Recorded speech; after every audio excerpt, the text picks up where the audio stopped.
Olá, pessoal. Meu nome é Renan Barabanov e esse é mais um Gestão em Jogo, a sua plataforma para discutir a gestão do esporte, unindo prática e ciência nas redes sociais. E antes de começarmos, para você que ainda não se inscreveu no nosso canal, se você estiver no YouTube, clica nesse botão vermelho aqui embaixo, se inscreve porque você fica por dentro de todos os convidados, todas as notícias, todas as informações que nós trazemos para discutir a gestão do esporte. Também corre lá no Instagram, no Facebook, no Twitter e no LinkedIn, que nós vamos trazer sempre conteúdos interessantes sobre o tema. Gestão em jogo. Deixe também seu comentário, sua sugestão, afinal o espaço é seu. O que você quer saber sobre o tema de hoje? Deixe suas perguntas para o nosso convidado.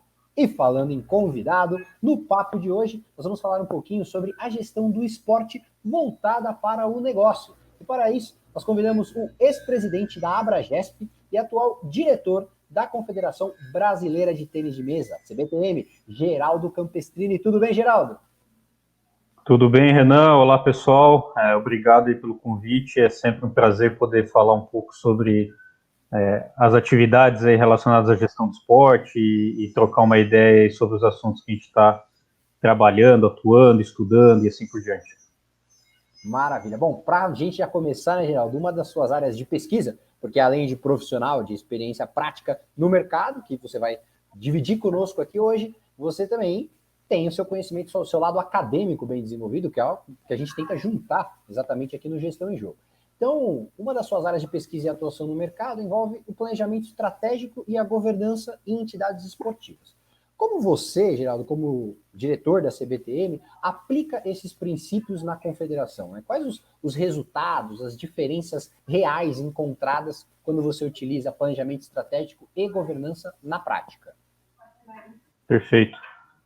Bom, acho que a natureza de construção de um planejamento estratégico passa muito por um processo similar ao acadêmico, né? Que envolve estudos, pesquisas, dados, né? Então, é muito baseado em evidências concretas para poder projetar soluções ou desenhar projetos que possam ter resultados no futuro. Então, acho que esse exercício e a convergência aí, né, de uma questão mais, de um conhecimento mais acadêmico com prático, acho que encontra um lugar bem interessante nesses projetos, né. Então, acho que o conhecimento acadêmico aí de pesquisa, ele contribui bastante, né, para essa construção.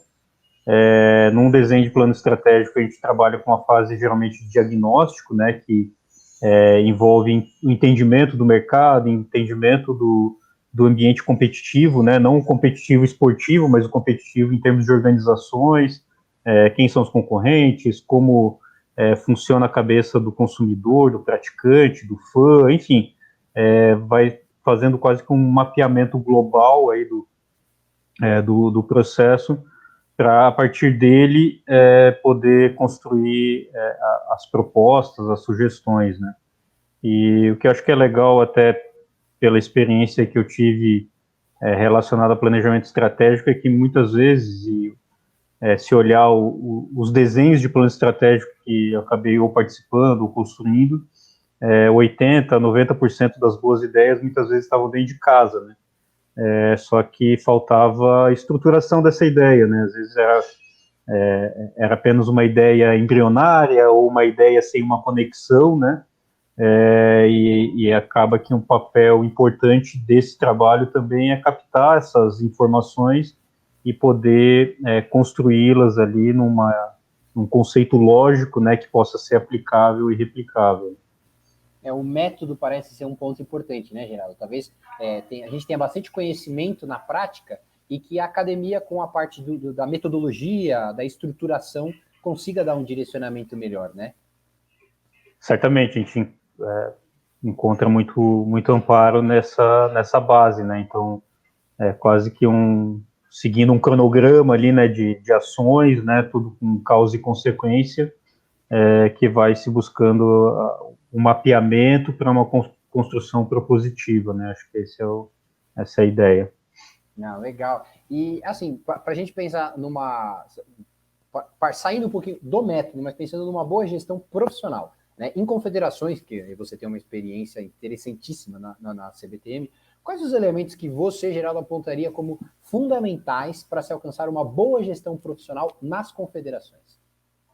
Acho que o primeiro elemento aí é um controle de expectativas em relação a tempo, né? Que acho que esse talvez seja um grande fator que balize um pouco as relações entre o mundo acadêmico e o mundo prático do mercado, né? Às vezes a gente espera soluções gigantescas com curto espaço de tempo, né? Ou entregas com resultados enormes com curto espaço de tempo, enfim. Então, acho que a grande diferença e o grande tato que se precisa ter numa gestão profissional é controle de expectativas de tempo e entendimento de processos, né? Então, geralmente as entidades esportivas são entidades tradicionais, né? E esse pensamento tradicional também tem que ser respeitado, até porque elas são entidades muitas vezes longevas, aí com mais de 20, 30, 40 anos, né? É bom a gente sempre lembrar lá, se pegar as médias de estatísticas do Sebrae, lá as empresas não passam de 2 anos, né? A grande maioria delas, né? Então também tem que respeitar um pouco essa trajetória e essa construção histórica, entendê-la, né? Até para poder aproveitar melhor esse know-how e tudo que é construído a partir da organização. E as mudanças, quando elas são necessárias, quando elas precisam ser implementadas, ter esse controle de expectativa de tempo, entender todos esses processo de convencimento, né? Costumo falar que as entidades, assim como as grandes empresas, elas não são startups, né? Elas levam tempo para amadurecer boas ideias, elas levam tempo para poderem ser digeridas. Agora, com os sistemas de governança, elas levam tempo para serem aprovadas também, né? Porque a governança pede que não seja uma decisão unilateral, às vezes de um presidente, ou minha como diretor, né? Enfim, mas que sejam ideias compartilhadas, projetos compartilhados, então tem que passar por instâncias como comissão de atletas, como conselho de administração, como comissão de árbitros, às vezes, como comissão de treinadores, enfim, consultas públicas, então tudo isso leva tempo, né? Se tivesse numa startup, 2 sócios ali tivessem uma boa ideia na semana, aplica, testa, se errar, errou, tá tudo bem, né? Se acertar, pode ter sucesso, então acho que esse é o grande elemento aí que precisa ser observado. Talvez saindo um pouquinho de uma visão personalista, né, da gestão e passando para algo mais coletivo, né, de decisão ou até mesmo de gestão, até pelo o papel, né, do esporte em si, né, no campo social mais abrangente, né, de alcances mais coletivos, né. Perfeito. Aí um ponto importante, se a gente pensar da gestão, né, Geraldo, saindo da gestão profissional, mas indo para o papel da confederação. No seu livro, você discute a gestão do esporte orientada pelo mercado, né, utilizando o meio esportivo como uma plataforma de negócios. Qual que seria, dentro dessa visão, dessa perspectiva, qual que é o papel de uma confederação? Perfeito. Bom, primeiro, até né, no entendimento da visão de mercado, né, até que é o convite um pouco que é feito no livro ali, de olhar como um ponto central os fãs, né, ou as pessoas, né. As entidades esportivas, de um modo geral, elas se habituaram, elas têm uma cultura muito forte de diálogo estritamente entre entidades, né? Então, basicamente, as tomadas de decisão, elas passam por... os personagens, eles estão ligados a organizações, né? E isso funcionou, né? Funciona do ponto de vista esportivo, né? Porque você precisa de clube, você precisa de federação, de ligas, etc., para poder construir as competições e assim por diante. A partir do momento que você precisa olhar para o mercado, falar com patrocinadores, falar com a mídia, enfim, e até o próprio mercado consumidor, o elemento central disso são as pessoas, né? Então, ainda um elemento estranho que a gente tem aprendido aí quase que diariamente, que é tentar falar um pouco mais com o público lá, né, com aquele que, no nosso caso aí no tênis de mesa, desde aquele que pratica o ping-pong num condomínio, na praça, que a gente nem conhece essa pessoa, né? A gente precisa saber quem ela é para poder melhor dinamizar essa estrutura.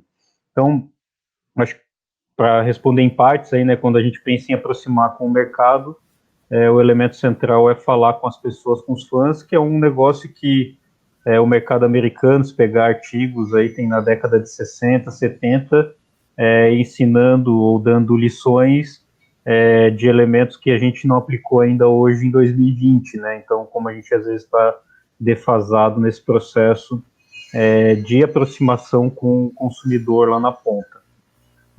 E aí, relativamente ao papel das organizações, né? Essa também é um dos pontos críticos aí que, quando a gente olha para o mercado brasileiro, que praticamente todas as entidades querem fazer tudo, né?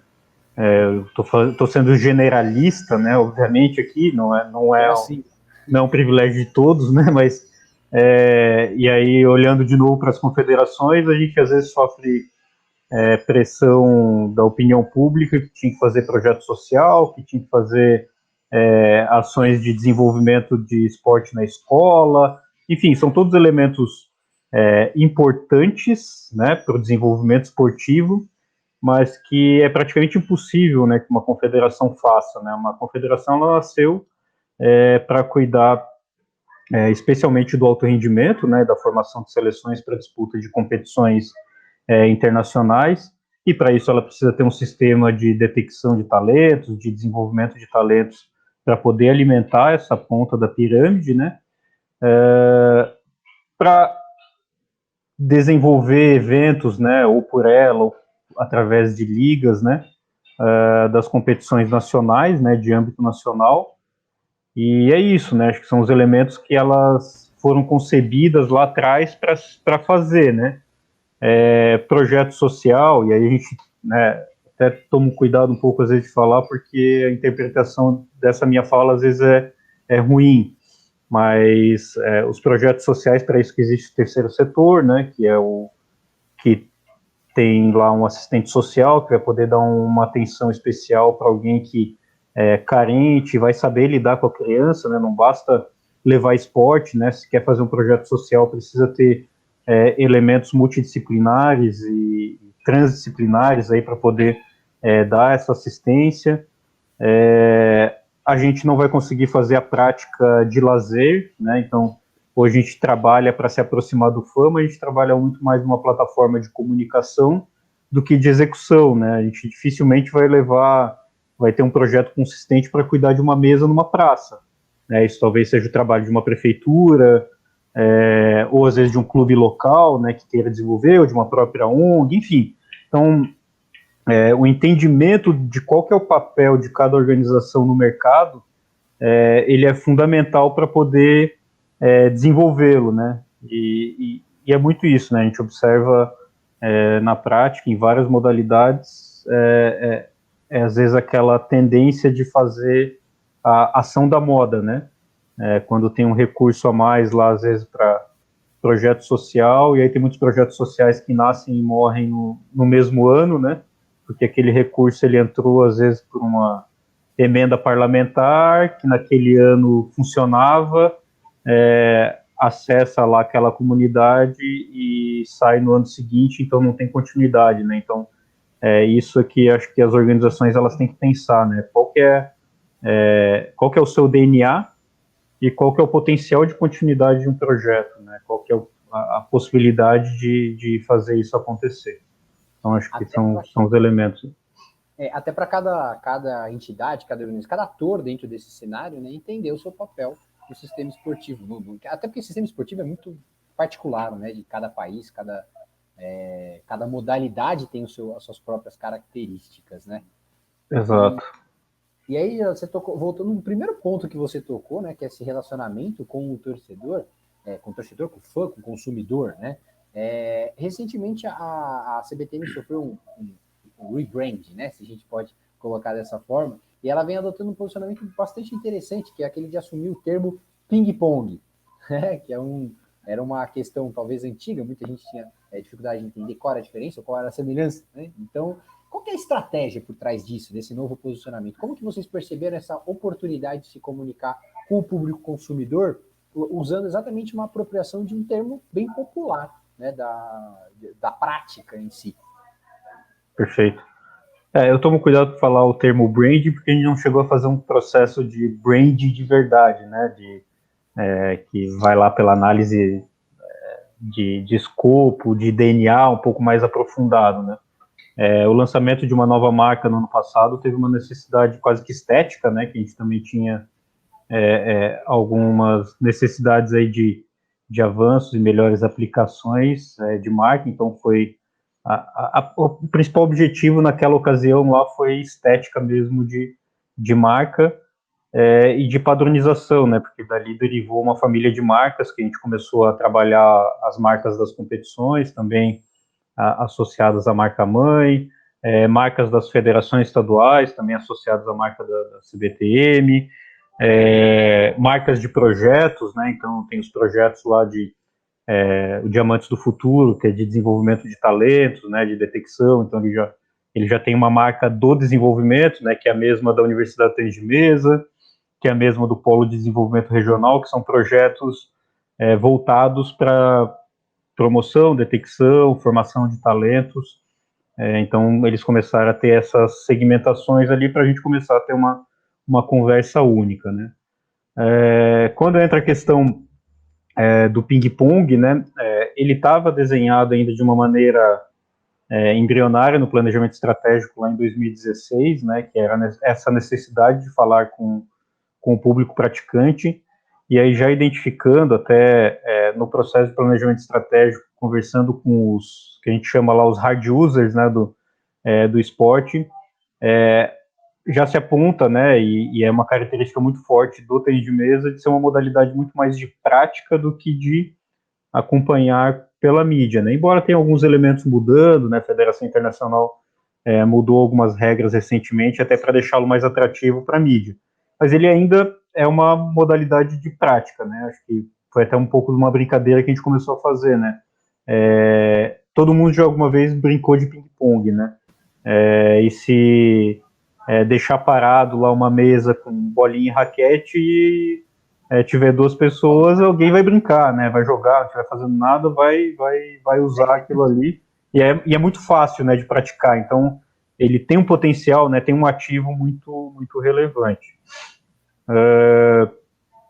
Então, foi uma construção ali, né? Veio até de uma ideia ali do João Leite, que é o nosso gerente de desenvolvimento, e ele pegou esse conceito, construiu um manifesto, né, que era justamente brincar com essa relação aí do fomento, né, da massificação, de como que o tênis de mesa se insere aí na vida das pessoas, né, como fez parte da vida das pessoas em várias ações, e depois para quebrar um pouco aquela que até tinha uma situação meio ruidosa, né, é tênis de mesa, é ping-pong, até era, às vezes tratado como uma forma pejorativa, o pessoal brincava, né, o pessoal do tênis de mesa ou o pessoal do ping-pong, mas como uma forma provocativa até, né, e a nossa ideia também foi acabar de uma vez por todas isso, né, querem nos chamar, pode chamar de ping-pong, pode chamar de tênis de mesa, não tem problema, mas nos chame, né, estamos aqui, a gente quer desenvolver a modalidade, então...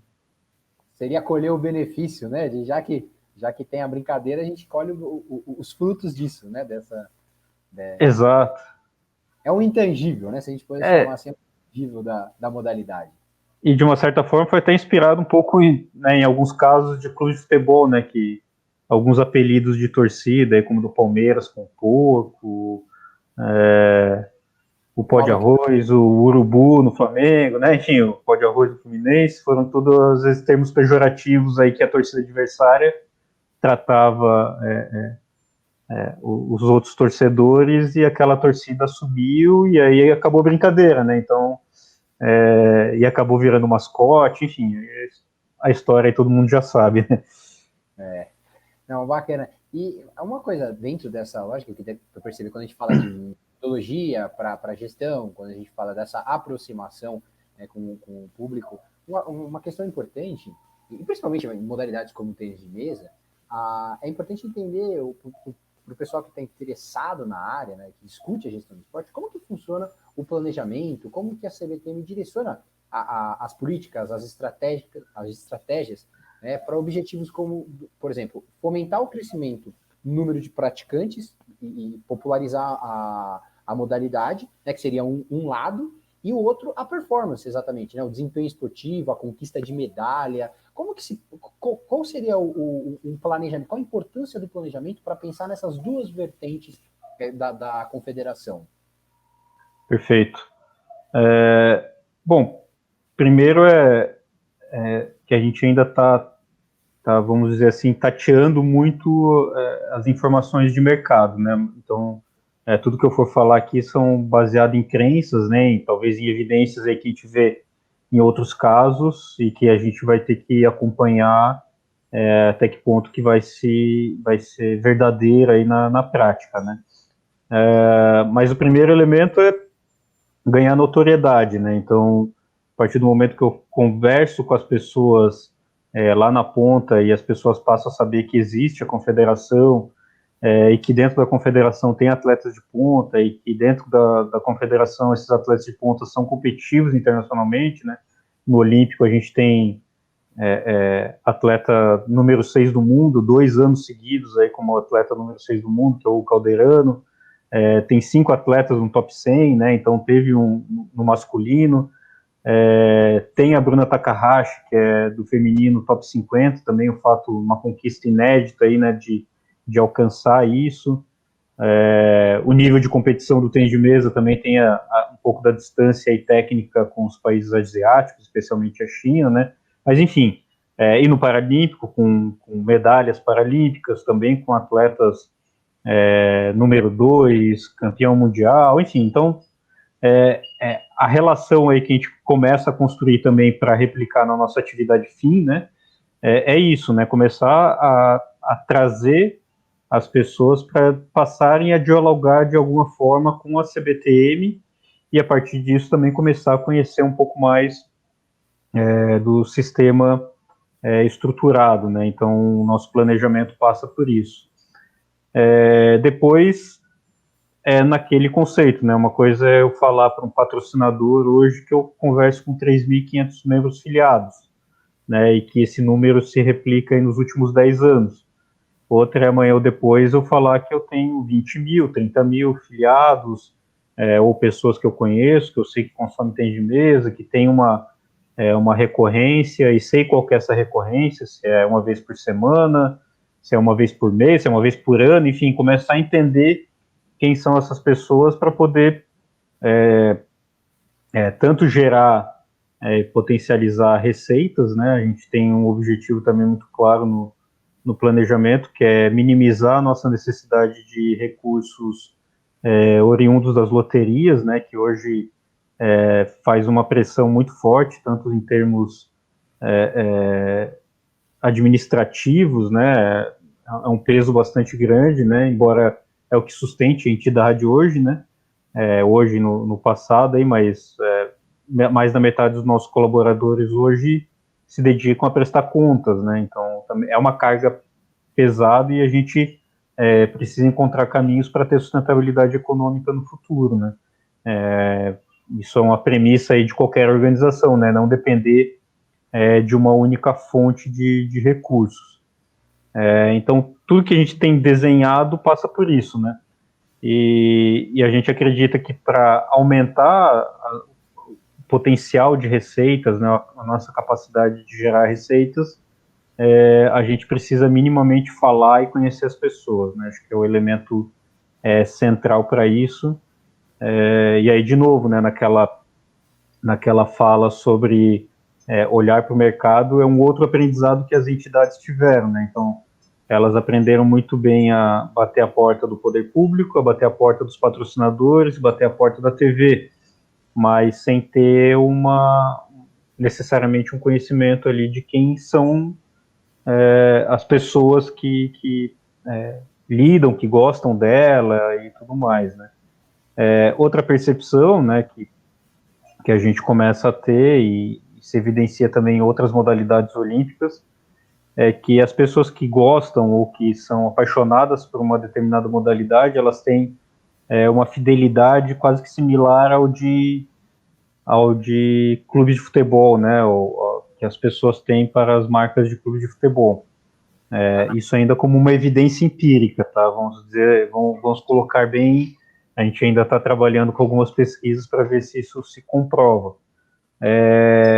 Mas ao contrário das pessoas quererem se relacionar muitas vezes com os clubes, né, com as entidades, com as confederações, não necessariamente as pessoas querem se relacionar, né? Então também a gente tem pensado em projetos, em produtos que possam, de alguma forma, potencializar e melhorar essa relação com as pessoas, né, para que a gente possa ser também uma entidade admirada, que as pessoas queiram ter, que as pessoas possam querer usar uma camiseta, né, querer usar uma marca nossa, e se orgulhar disso, né? Acho que é o grande processo aí também que a gente tem em mente. E, Geraldo, você mencionou um dos pontos que você chamou a atenção na questão do planejamento. Nós sabemos que boa parte das modalidades, vamos considerar assim, aquelas modalidades que não o futebol no Brasil, né? No caso do Brasil especificamente, que não sejam o futebol, que acaba tendo um apelo muito grande de fontes de financiamento, ainda que nem todos saibam aproveitar, né, esse apelo. Mas as outras modalidades, e focando especificamente na CBTM, quais as estratégias? Uma delas você mencionou, né, que é conhecer o consumidor para responder para o patrocinador com quem que você, que tipo de visão que a CBTM está fornecendo, né, que tipo de espaço é permitido para esse patrocinador. E a gente sabe que muitas modalidades no Brasil dependem exclusivamente do financiamento público. Agora, pelo lado de uma modalidade que não seja futebol, que tem menos mídia que futebol, que tem menos apoio, qual que seria a estratégia fundamental? O que é ofertado para o patrocinador para fortalecer esse lado de financiamento da iniciativa privada? Perfeito. Bom, primeiro entender o nosso tamanho, entender o nosso potencial, né? Acho que esse é um elemento fundamental para qualquer modalidade, né? Qual que é o nicho, né? A gente é uma modalidade de nicho, assim como muitas outras, né? Acho que de massa aí são poucas aí, futebol, talvez o basquete, o vôlei, aí consigam atingir, embora nem sei se classifique como massa esses outros dois aí que eu comentei, né? Até tem uma frase do Sérgio Domenici, lá, que é o CEO do NBB. Outro dia eu estava numa palestra dele, ele falou, a gente quer levar o basquete para ser a modalidade número 1 do brasileiro. As pessoas olharam, não, porque futebol não é esporte, é religião no Brasil. Então eu não disputo com futebol, né? Eu disputo com outras modalidades esportivas. Não dá para competir, né? Então, acho que quando a gente olha um pouco para o passado, né, acho que foi um erro que as modalidades tiveram de querer se comparar com o futebol, se comparar com a visibilidade que o futebol tem. Acho que não é isso, né?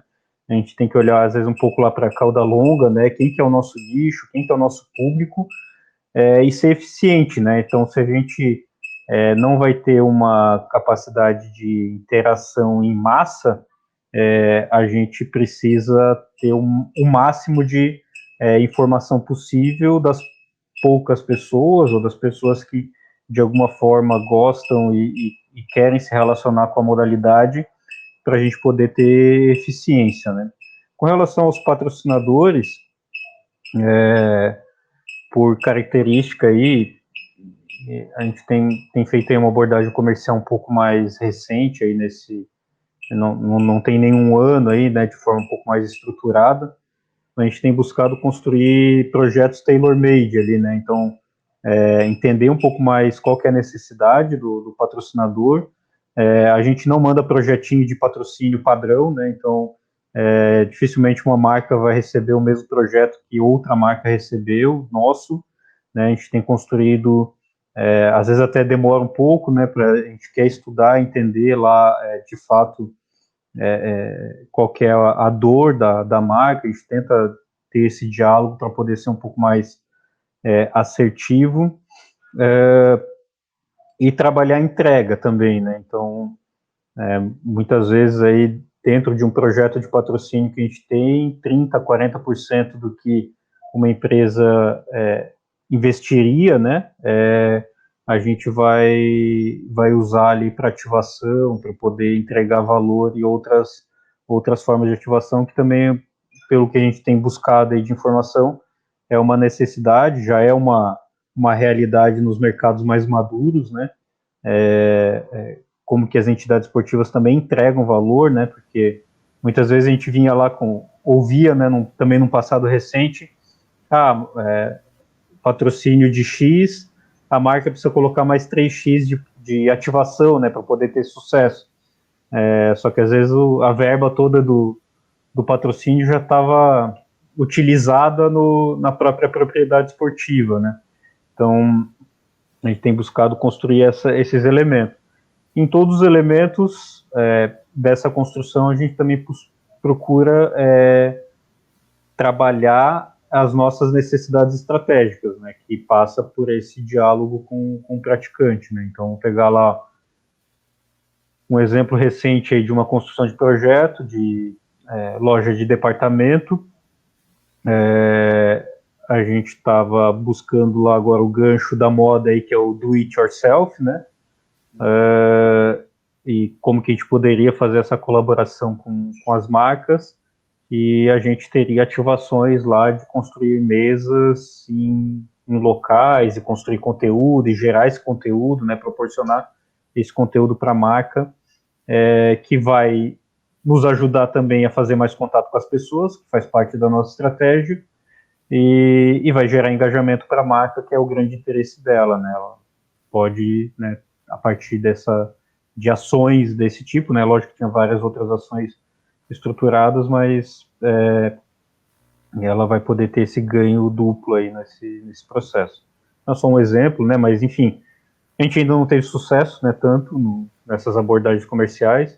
A gente chegou a ter um trabalho ali no início do ano com a Braugarten, mas em virtude da pandemia a gente já construiu uma arena ping-pong, né, de beer pong, aliás, arena de beer pong dentro de um restaurante ali na Braugarten, mas enfim, acabou não tendo continuidade. Foi o local que a gente lançou a campanha do ping-pong, mas depois não teve continuidade nas ações ali que tinham sido planejadas para o projeto. Pô, o papo tá muito bacana, Geraldo. E aí, inclusive, teremos que manter aqui o contato para trazê-lo novamente, porque nós temos o tempo aqui para falar especificamente dessas, além do impacto da pandemia, né, sobre a gestão das confederações, dos sistemas esportivos como um todo, de iniciativas como essa, né, da área de marketing, de gestão, que é o marketing dentro da gestão também, que é uma das suas áreas de conhecimento e de atuação.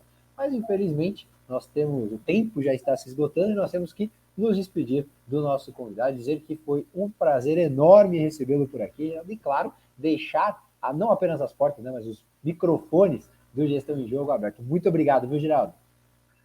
Legal, Renan. Obrigado, pessoal aí. Obrigado pela audiência. E estou sempre à disposição aí também para a gente trocar ideia e poder construir um esporte cada vez melhor no Brasil. É isso aí. E vale lembrar que essa plataforma também é de vocês. Então agradeço a participação de vocês que estão nos escutando, seja pelo nosso aplicativo dentro do Spotify, se você estiver escutando o podcast, ou pelo YouTube, pelo nosso canal. Aproveite que você está aí, curta, compartilhe, deixe seus comentários. Quem se interessa pelo tema da gestão esportiva e, claro, os temas que discutimos hoje, né, a gestão do esporte voltada para o negócio e também da modalidade, a modalidade especificamente do tênis de mesa, a gestão de confederações no ambiente brasileiro. Aproveita e deixe seu comentário, deixe sua sugestão de tema, o que você quer ver aqui sobre a gestão do esporte no Gestão em Jogo. Então, meu nome é Renan Barabanov, agradeço a presença de todos vocês, um grande abraço e nos vemos muito em breve.